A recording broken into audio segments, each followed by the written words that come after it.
مساء الفل، ايه الاخبار؟ عاملين ايه؟ طبعا اكيد ما وحشتكوش بالكونتست اللي حاصله everyday دي، فمحتاجين بقى سبورت يا جماعه، لايك وشير وسبسكرايب وكل الحاجات بتاعتنا الجامده دي. طبعا زي ما احنا شفنا في عنوان الفيديو، يحصل ايه لو الستات في مصر بقت كلها جهلة؟ طبعا هو يعني مش هنبقى بعيدا عن الواقع، يعني او ان احنا بنجيب حاجة خزعبلية او الكلام ده، لا هو عامة معظم الستات في مصر ما زالت جهلة. يعني احنا مش بنقول ان هو كل الستات، لا، بس هو الاغلبية، او مش الاغلبية قوي برضو. يعني هي الدنيا اتطورت كتير قوي عن الاول. يعني بقى في فئة كبيرة قوي من المجتمع موجودة ان هي جهلة جدا، بدليل زواج القاصرات، بدليل حاجات بتحصل كتير قوي، وبالذات مش موجودة في المدينة اكتر، بتبقى شائعة قوي في الريف. فما زال في ستات كتير قوي جهلة. فاحنا النهاردة هناخد الموضوع من نظرة كده بحثية. القلم ده انا كنت كاتبة بيه الحلقة، فعشان كده ماسكه في ايدي، بس اوكي هنحطه هنا. فانا تناولت الموضوع من وجهة نظر الست الجهلة دي. طبعا الناس اللي هما بيبقوا مكرسين دايما او حاطين ان الست جاهله، او ان هي ما تتعلمش، او ان هما بيشجعوا ده قوي، بينكرج ده من جواهم وبيسبورت ده، وان مكان الست المطبخ على فكره، وما تروحيش تشتغلي وما تروحيش تعملي وما تتعلميش، على فكره اخلك تالتة اعدادي وتعالي نجوزك وانتي 15 سنه عادي جدا، ومادام انت جسمك يستحمل ان انت تتجوزي وتخلفي وترضعي وتربي، فخلاص انت كده بقيتي يعني بيرفكت انك تتجوزي والحاجات دي. فيحصل ايه لو الستات اللي موجودة دي بقت كده؟ يعني يحصل ايه لو الفئة اللي حاصلة دي تتوسع اكتر؟ ايه اللي بيحصل في المجتمع؟ هتناول الموضوع من وجهة نظر بحثية انا منشغلة بقى جدا بقالي فترة. وهناخد الموضوع من كذا طريقة ومن كذا اتجاه عشان نفهم السايكولوجي دي ماشية ازاي، او ان هي بتوصل لايه في النهاية، او ايه النتائج بتاعتها. فانتظروني. يبقى الموضوع نمبر 1 على مستوى البيت والأسرة. أنا جبت دلوقتي حد، جبت شخصية ما نالتش قدرها من التعليم، حد صغير في السن، حد ما تعلمش وما نالش قدر معين من التعليم، من الثقافة، من الوعي. جبتها، نشلتها، رحت وديتها بيت فاتجوزت وخلاص، هو بقت الحياة.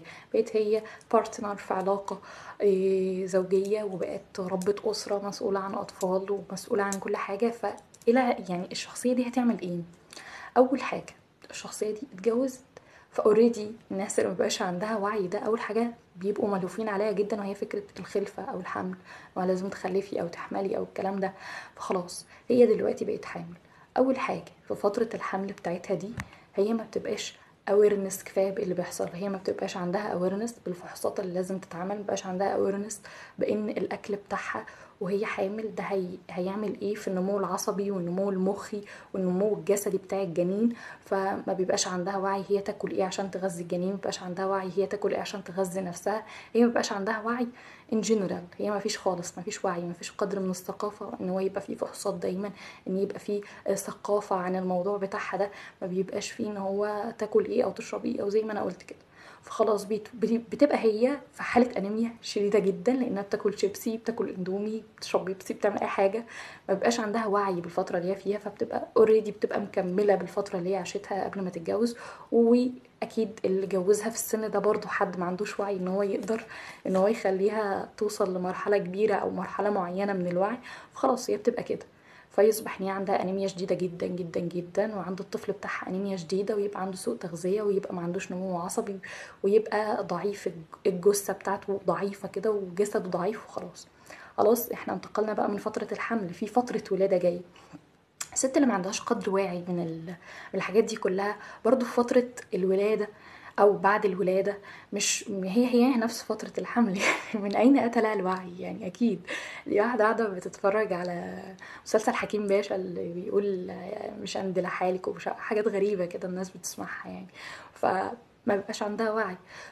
فبالتالي الرضاعة بتاعتها ما بتبقاش مغذية، ما بتبقاش صحية، ما بتبقاش اللي هو بالشكل الكافي اللي تنمي احتياجات الطفل. فما بتدخلش أطعمة مناسبة ممكن تضر الجهاز الهضمي بتاع الطفل، ممكن تكون ما بتسددش احتياجاته بالمعنى الحرفي للكلمة. ودي بتبقى مشكلة، ومشكلة باينة قوي من بداية. تالت حاجة وهي التحفيز واللعب المبكر، ان انا اقعد العب مع الطفل واستخدم معاه كذا لعبة ونلعب مع بعض واشجعه واعمله، وان انا اقعد ان انا اتكلم معاه بحيث ان انا ازود حصيلته اللغوية، بحيث ان انا انمي مهارات مخه، العب معاه واعمل. فلا، بنشوف ان ده كلام فارغ جدا ومضيعة للوقت، وايه العبط ده؟ يعني ايه اقعد معاه العب مع عيل صغير؟ يعني ايه الجنان ده؟ فده بيبقى مضيعة للوقت وحاجات فارغة بالنسبة لهم من وجهة نظر، مع انها دي حاجات بتنشط الطفل نفسه وبتبقى حاجة محفزة جدا، لان الطفل ده تنمو قدرته على الابداع او الابتكار، او ان هو يكون عنده مهارات من جواه بتتنمى، فهيبقى انسان كويس، هيبقى انسان مبتكر، هيبقى انسان بيقدم شيء فيما بعد، لان هو كل حاجة بتبدأ من نقطة التشايلد هود دي خالص يعني. فهي معروفة، بس هي ما عندهاش awareness في الحتة دي، مش فاهمة ده يعني ايه، ده مضيعة الوقت، دي تفاهات، دي قلة أدب، أنا مش هعمل كده. رابع حاجة معانا، وهي حاجة مهمة جدا برضو، من الحاجات المهمة جدا المفروض ان احنا نبقى واخدين بالنا 100% منها يعني، وهي ان هو هيبدأ خلاص، وهو خلاص اتحمل فيه ورضع وبقى كبير كفاية ان هو يلعب. بعد كده احنا هنبدأ بقى ان هو يدرس، او ان هو يبقى عنده حاجة اسمها حصيلة دراسية، بيدخل KG او بيدخل برايم او اي حاجة، فهو خلاص بدأ ان هو يتعلم. فهي اكمنها ما عندهاش وعي بفكرة التدريس، او مش ان هي تدرس له يعني، بفكرة التعليم عامة، او المناهج الجديدة بتقول ايه، او الدنيا فيها ايه او كده. هي اولا مش هتعرف تذاكر له، مش بعيد ان هي ما تكونش بتعرف تقرأ اصلا، فمش هتعرف تذاكر له لا عربي ولا ماث ولا انجليش ولا اي حاجة. مش هتعرف ان هي تقول له اقعد اعمل الواجب، لان هي مش فاهمة ده الواجب ولا لا، او ان هو ممكن يعمله ولا لا، فمش هتبقى فاهمة ان هي ده الواجب ولا لا. مش هتعرف تفهمه حاجة لو هو مش فاهمها من الدرس، فتقدر ان هي تعيد له عليها، وتقدر ان هي تقرأها او تفهمها له. مش هتقدر ان هي تتابعه بشكل عام. حتى لو هو طالب ذكي، حتى لو هو طالب شاطر، حتى لو هو طالب بيعمل حاجة كويسة، فهو مع المدرس طول الوقت لو مفيش متابعة في البيت ان هي تقدر ان هي تكون متابعة حقيقية، الشخص ده مش هيتطور. يعني ممكن يكون نسبة ذكائه هاي قوي، وممكن حد تاني نسبة ذكائه يعني معقولة. فتلاقي ان الشخص اللي نسبة ذكائه معقولة مع المتابعة ووجود اهله تشجعوه ويتابعوه ويروحوا ويجوا ويفهموه ويذاكروا له، تلاقي بقى كده. والشخص التاني اللي هو اذكى اصلا وبالتالي المعلومة بتوصل له اسرع، بيبقى كده بقى منخفض. ليه؟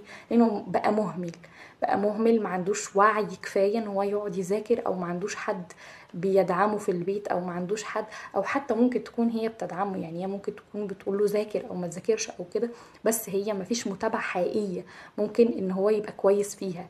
يعني ما فيش متابعه بشكل اساسي ان هي تكون موجوده، الطالب يعتمد عليها او المدرس يعتمد عليها، ورامين كل حملنا على المدرس مش بيعمل كل حاجه. ففكرة المتابعة الدراسية دي من الحاجات المهمة جدا جدا جدا اللي بيفتقدوها الطلبة. ممكن طالب، وبما ان انا مدرسة فانا اقدر اشرح ده، وممكن يكون طالب شاطر قوي بس كل مشكلته ان مامته ما بتعرفش تقرا، وان هي مش عارفة تذاكر معاه في البيت. فمش كل الاعتماد على المدرس بيقدم مهمته وخلاص، الباقي بقى على البيت. طب ما فيش بيت اصلا، لان ما فيش حد متعلم، لانه حد انتشلناه كده مرة واحدة رمناه في اسرة.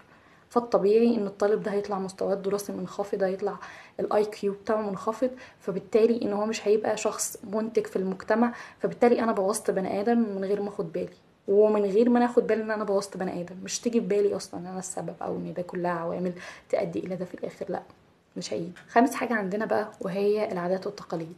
انا شخص ما اتعلمتش، ما عنديش حاجة، كل بئر ينضح بما فيه. انا حد ما عنديش من جواي حاجة انضحها، انا عندي العادات والتقاليد.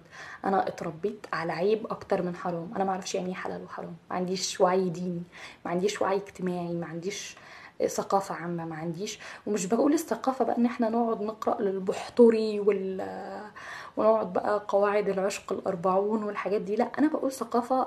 يعني مفهوم الثقافة أشمل من إنه فكرة إن إحنا نحصرها في مكان معين، بس إن هو وعي، إن هو يكون وعي. يعني ممكن تكون كلمة وعي دي أشمل شوية من كلمة ثقافة، بس إن إحنا محتاجين حد عنده وعي، حد يعني يبقى فاهم الدنيا فيها إيه، يبقى ملمس معانا كده. فهخلق جواهم جدا البنت مكانها المطبخ، البنت ما بتتعلمش، البنت اي حاجة في اي حاجة، واي هبل في الجبل هقوله على البنت، واي هبل في الجبل هقوله على الولد.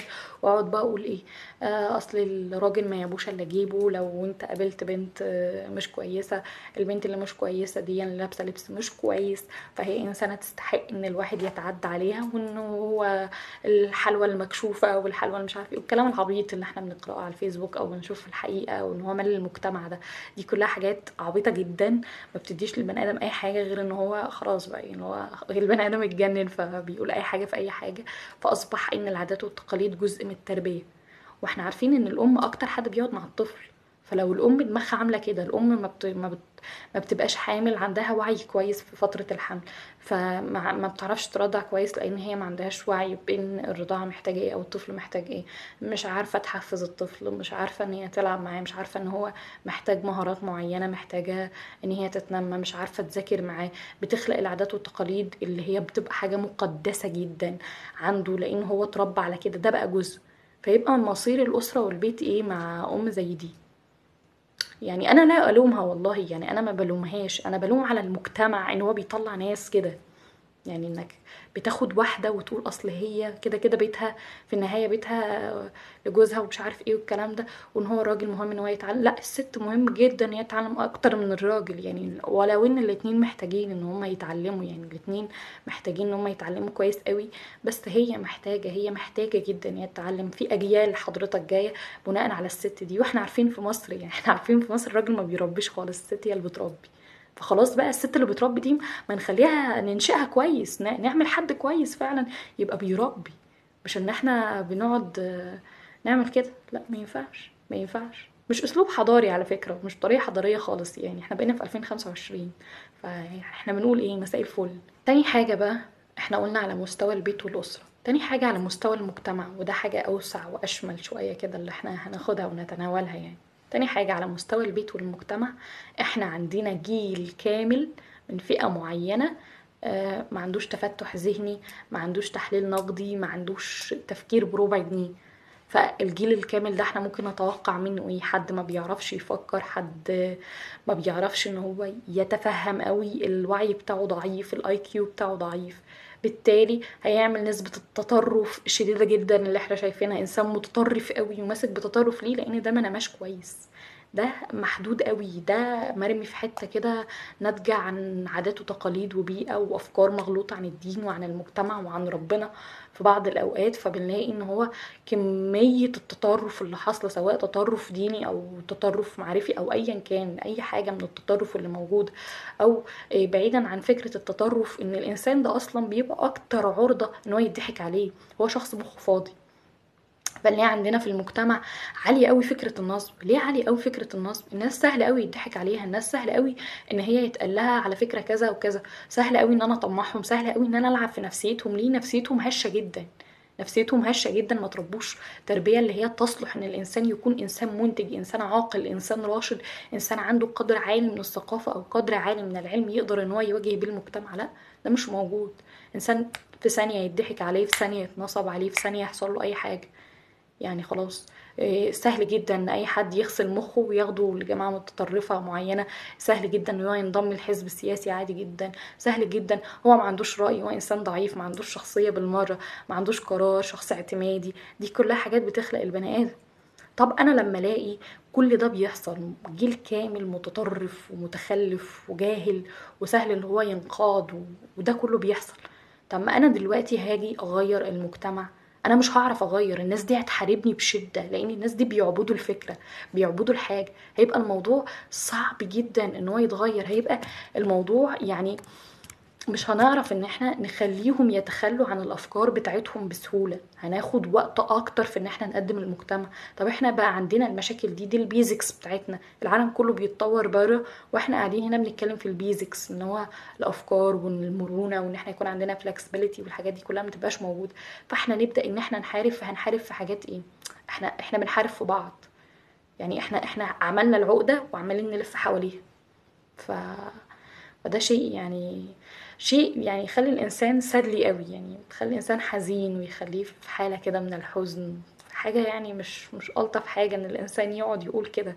لا، دي حاجة شيء محزن فعلا إن يكون الناس كلها عندها مشاكل عليا وإيه غاية وبتاع، وبيطيروا على فكرة وحرب معلومات والحاجات دي، وإحنا قاعدين لسه عمالين نتناقش في الحاجات دي.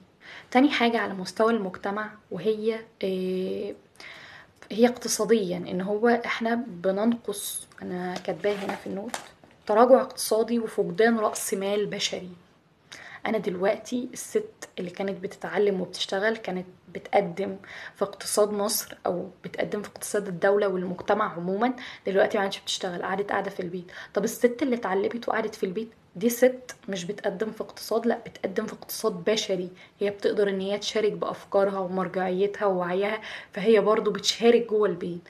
فالست المتعلمة سواء بتشارك بره بالشغل او بتشارك جوه بالافكار والانتاجيه وخلق جيل واعي وجيل متفهم وجيل عاقل. فانا دلوقتي باخدها ان انا اجردها من الموضوع ده كله، ما خلاش تتعلم اصلا، فاصبحت اللي هي لا بتشارك اقتصاديا ولا هي بتشارك يعني جوه البيت. خلاص يعني قاعده ملهاش ريحه ال30 لازمه حرفيا يعني. انا مش بقلل منها والله، بس اتمنى تفهم وجهة نظري الصح. تالت حاجة معانا وهي منتشرة قوي وباينة قوي من كل الحاجات، وهي الفقر. يعني دلوقتي انا ايه علاقة التعليم اصلا بان انا اكون فقير؟ يعني هو اي كلام وخلاص. لا، له علاقة كبيرة جدا جدا جدا. دلوقتي انا بقيت شخص فقير، بقيت شخص مش متعلم، دماغي فاضية، هبقى اكتر استهلاكا للموارد، هبقى شخص بستهلك اكتر في المجتمع، شخص مش قادر ان هو يظبط الموارد بتاعته بحكمة، شخص ما عندوش عقلية اللي هي تمرنت كتير قوي، او ان هو عنده موسوعة معلومات معينة او كده. فاصبح ان هو شخص مش بيدرك الامور بمنطق وبحكمة، لا هو بخالتي اللي قاعدة على المصطبة وعمتي اللي قالت لي على فكرة انت معمول لك عمل فاعملي كذا. فتلاقي الموضوع في خرافة كتير قوي في الموضوع، في خرافة، العقل مليان حاجات غلط ومغالطات منطقية، ومليان عادات وتقاليد، مفيش فيه حكمة ان انا اقدر ان انا استخدم الموارد او ان انا اعمل اي حاجة. كمان فكرة ان انا ابقى بشتغل، ابقى بنتج، ابقى بشتغل بدماغي كده، ابقى بستثمر، العب بالفلوس لعب، يبقى معايا جنيه خليهم 2 جنيه، و2 جنيه خليهم 3 جنيه، اقدر ان انا استثمر. عقلية المستثمر دي مش موجودة عند الشخص الجاهل. الشخص الجاهل دايما عنده عقلية المستهلك، بيستهلك حاجات كتير قوي قوي قوي، فيصبح ان هو فقير، هو مش عارف يدير الفلوس اللي معاه دي في ايه، هو مش عارف يعمل اي حاجة. وخليكوا دايما فاكرين ان الجهل بيكرس الفقر بجد. ممكن الواحد يكسب 1,000,000 جنيه، مليار جنيه، ممكن يكسب فلوس كتير قوي، بس هو لو مش عارف ان هو عنده المينتاليتي بتاعت ادارة الفلوس او ادارة الموارد او عدم الاستهلاكية في انه ياخد ال1,000,000 جنيه دول يكبرهم، هيصرفهم ويرجع تاني فقير. فلا، احنا محتاجين شغل كبير قوي وشغل كويس قوي على ان الانسان يكون متعلم علشان يقدر ان هو يعمل حاجات كتير. قلنا شخص ضعيف فكريا وقلنا شخص في اقتصاد زي النيلة اقل اقتصاديا، وقلنا شخص فقير. طبعا طبعا طبعا المتوقع اللي جاي ان هو شخص ما عندوش وعي بالصحة، فيكون اقل صحيا. هو شخص برضو جاهل، ما عندوش وعي، ما عندها البيت بيمشي على رول، فالاطفال اللي في البيت او المجتمع عامة بيمشي بالرول اللي موجودة في البيت. انا ما عنديش في البيت وعي كفاية بان انا اكون بقول ان القواعد بتاعت البيت في ان الانسان يكون نظيف، او ان الانسان يكون بياخد باله من الفيروس الفلاني، او ان الانسان يكون بياخد باله من كذا. فكذلك تلاقوا في موجة الامراض او في موجة الفيروس او في موجة الحاجات دي بتيجي اكتر في في الفئات الفقيرة، والفئات الفقيرة بتيجي من الفئات الجاهلة، كلها مسمعة في بعضها. فتلاقي اقل صحة واقل وعي، وما عندوش وعي باللي بيحصل، او ان هو مش قادر ان هو يطبق القواعد الصحية بتاعته. فمفيش توعية، مفيش توعية، مفيش ان احنا عندنا وعي ان احنا نقدر ان احنا ننصح، او ان احنا نقدر ان احنا نشوف احنا بنعمل ايه. فخلاص بتلاقي الدنيا باظت جدا يعني. فبتلاقي الدنيا باظت ومش عارفين نعمل ايه الصراحة، وخلاص مبقاش عارفين نعمل ايه. بما ان قليل فكريا، بقى عندنا شخص قليل فكريا فقير، صحته متدشملة، اقتصاده متدشمل، فيجي بعد كده يكون قليل سياسيا. دلوقتي الست اللي ما عندهاش وعي ما بتمارسش حقوقها السياسية زي كل الناس اللي عندها وعي. هي ما بتقدرش ان هي تمارس حقوقها السياسية دي خالص يعني، فبتبقى اقل صوت في الحق السياسي. فانا اجي دلوقتي ست بقول ان الست دي من حقها ان هي تتعلم، او من حقها ان هي تاخد كذا، فما بتأثرش. فكرة ان انا دلوقتي ما بأثرش في المجتمع، فهخلي القضية برضو تحت قوي. لكن دي لو قالت ودي قالت ودي قالت ودي قالت، السياسة بتاعت المنظومة دي هتتغير وهتاخد خطوة، تبدأ ان هو تطور. لكن انا دلوقتي بدافع عن حد وهو مش عايز يدافع عن نفسه. انا بدافع عن ست جاهلة، تربية ست جاهلة بتربي بنت جاهلة عشان تكون ست جاهلة تخلف عيال جاهلة، فيبقى المجتمع اللي احنا شايفينه ده.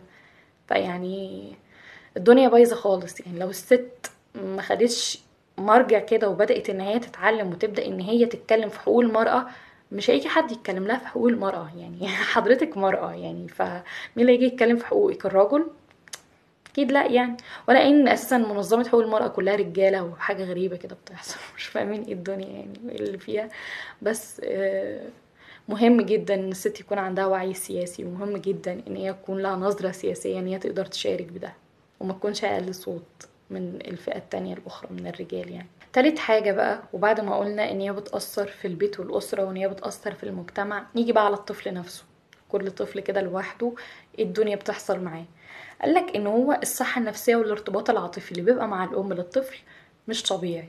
ما بتبقاش عارفة احتياجاته النفسية ايه قوي، ما بيبقاش عندها وعي، بتبقى ماشية سيميوليشن، بتحاكي الحاجة اللي حصلت لها. فممكن الحاجة اللي حصلت لها دي توكسيك جدا، يعني حد اتضرب، اتعنف عنيف جامد قوي، هو حس بالألم ده وقتها، بس هو دلوقتي هيجي يضرب ابنه، هو مش فاكر اساسا ان هو كان بيتألم، فهيضرب ابنه، فابنه هيتألم جدا، فمش هيبقى عنده فكرة الوعي ان هو يقدر ان هو يبقى عنده سيلف اويرنس، ان هو يرجع لنفسه كده ويشوف الدنيا فيها ايه. لا، ما بتبقاش عندها الفكرة دي نهائي بأي شكل من الاشكال. بتبقى اقل قدرة على انها تفهم احتياجات الطفل اللي قدامها ده ايه. هي مش قادرة تفهم احتياجاته، هي مش قادرة تفهم هو عاوز ايه او الدنيا ماشية معاه ازاي او كده. كمان ما بتقدرش ان هي تهدي الطفل. الطفل بيصرخ جدا، متضايق جدا، غضبان جدا، هي ما عندهاش آلية ان هي تقدر ان هي تقعد تهديه او تتكلم معاه او تشوفه. لا، هي ما اكتسبتش ده، هي ما عندهاش المعلومة دي. المعلومة اللي ممكن تنقذ الطفل في حالة زي دي ممكن موقف واحد يعمل له تروما، فهي ما تقدرش ان هي تعمل اي حاجة في الوقت اللي هو هيحصل فيه التروما ده خالص يعني. ما بتبقاش قادرة ان هي توصل ده.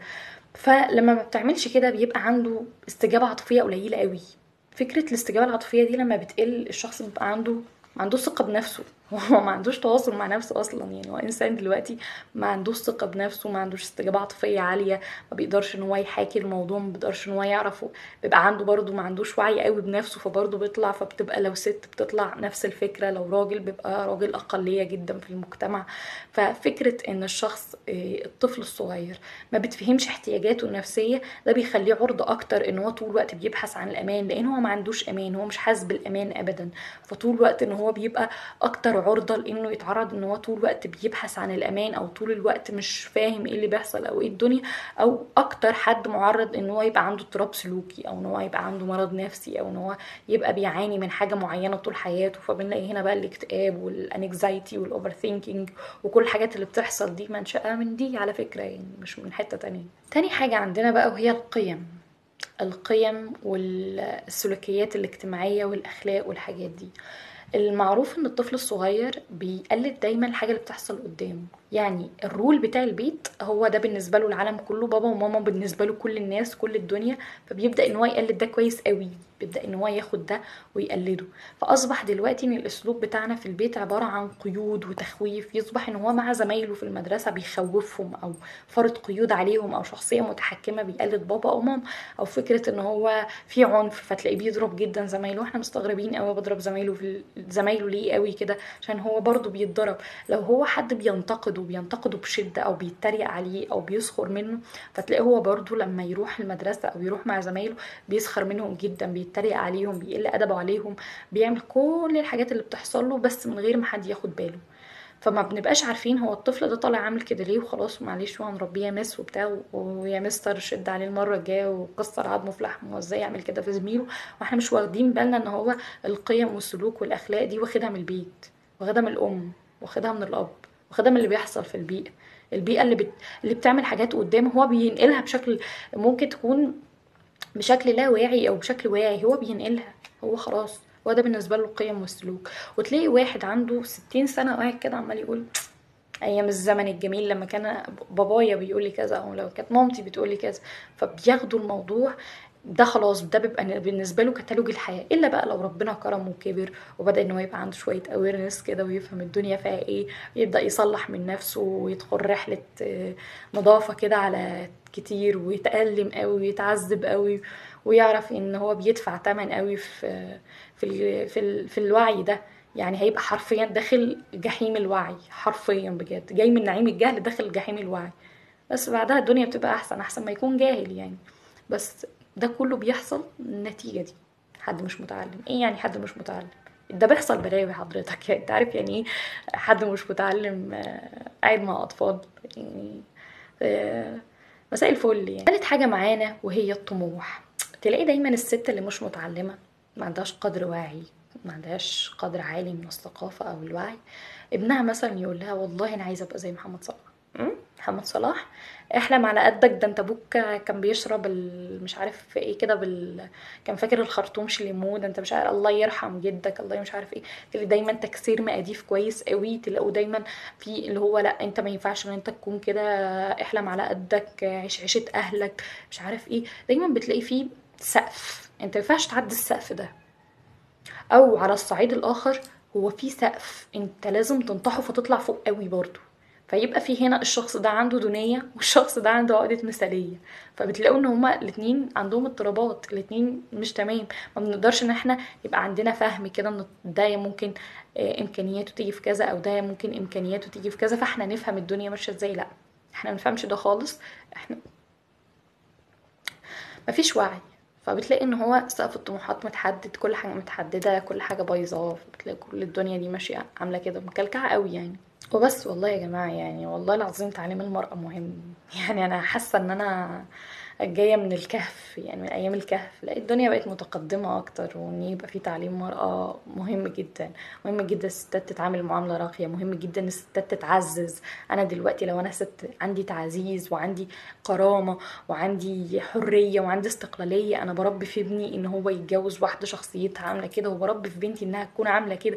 لا، بحس ان هو هيبقى الموضوع يكون منتج جدا في المجتمع. المجتمع بيتقدم. لكن لو انا ست بتذل وبتهان وجهله ومش عارفه وكل الحاجات دي، انا بربي ابني ان هو يطلع نطع زي ابوه ويذل مراته ويهينها ويقلل جدا في المجتمع. بربي بنتي ان هي تكون متخلفه جدا وهي تبقى مذلوله ومهانه، فتتجوز واحد يذلها ويهينها. فده مش شكل العلاقات في المجتمع. لو كل المجتمع مشى بنفس النمط في الحياه، مش هيبقى في تقدم. الدنيا هتبوظ جدا، والجهل هينتشر، وهنفضل طول عمرنا من دول العالم الثالث. وبل هنوصل لمرحلة ان احنا نتكرم كده، الدولة يقوم رايح العالم مكرمنا ويدينا دول العالم الرابع، اللي احنا خلاص بقى احنا تحت الارض اصلا. فلا، قد يكون اللي انا اتكلمت فيه ممكن حد يشوفه بديهيات او كده، بس يعني اتمنى ان الفيديو ده فايرال، علشان ان هو يوصل للناس بجد، لان دي رسالة فعلا من جوايا قوي انا بقولها، وانا صادقة جدا في كل كلمة انا قلتها بجد يعني. فبس، وان كنت وصلت لهنا وانا قدرت اضيف لك اي حاجة في الحلقة، فاتمنى انك تعمل سبسكرايب وتعمل لايك وتعمل كومنت والحاجات دي. يلا روح اعملها، يلا انت مستني ايه؟